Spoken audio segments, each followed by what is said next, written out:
Il est 8 heures, l'heure du début des cours, mais pas pour tous les étudiants. Le décrochage est une réalité dans le milieu de l'éducation. En 2005-2006, le taux de décrochage scolaire a atteint son plus bas niveau, c'est-à-dire 9,1 % au Canada. En Ontario, une des provinces avec le plus bas taux, c'est 8,4 % des étudiants qui ont décidé de quitter les bancs d'école. Dans le fond, j'ai lâché l'école parce que j'avais des difficultés d'apprentissage. Puis jamais été trop bon en français, puis mathématiques, ainsi de suite.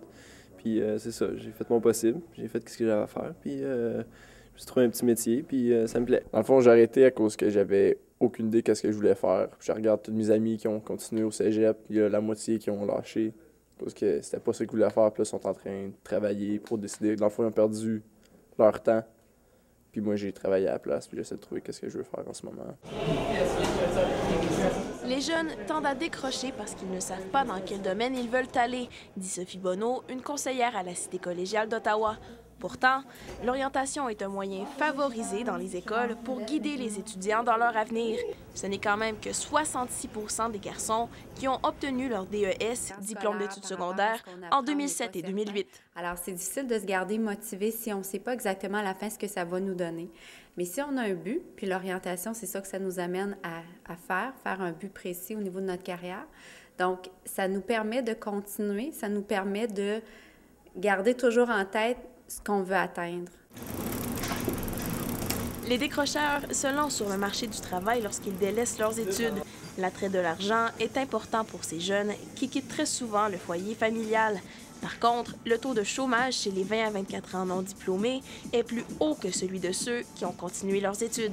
En effet, 19,4 % des décrocheurs sont au chômage, le double des non-décrocheurs. Ça fait 2 ans que je travaille, puis j'ai aucune idée encore. Je me dis que j'ai 19 ans, je suis encore jeune, puis j'ai encore le temps de trouver ce que je veux faire. Fait qu'éventuellement, quand je vais trouver ce que je veux faire, ben je vais me lancer là-dedans, puis je vais foncer à 100 %. Si beaucoup de décrocheurs ne retournent jamais sur les bancs d'école, 29 % d'entre eux se tournent vers des centres d'éducation aux adultes. De ce pourcentage, 25 % avaient un emploi lors de leur abandon des études. Le plus dur, selon les experts, c'est de cesser de travailler à temps plein.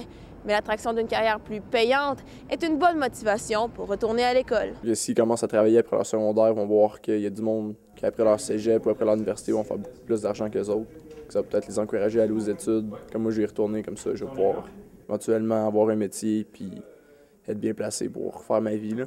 Dans ma situation, c'est qu'il y a des choses que j'aimerais faire, mais vu que je suis limité en éducation, justement, ça me limite dans mes choix, mes possibilités.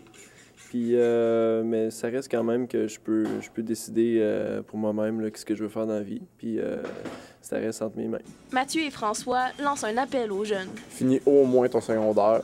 Puis après ça, si tu veux prendre un break, au moins tu as ça de fait, puis tu peux recommencer n'importe où que tu veux après. Faites votre possible. C'est sûr qu'on peut pas faire des miracles, mais c'est tout le temps y aller à fond. Puis si tu réussis, c'est super. Puis si tu réussis pas, c'est pas la fin du monde. On surmonte, puis on continue. Les portes de l'avenir sont ouvertes à ceux qui savent les pousser. Maryse Lemieux, la Cité collégiale, Ottawa.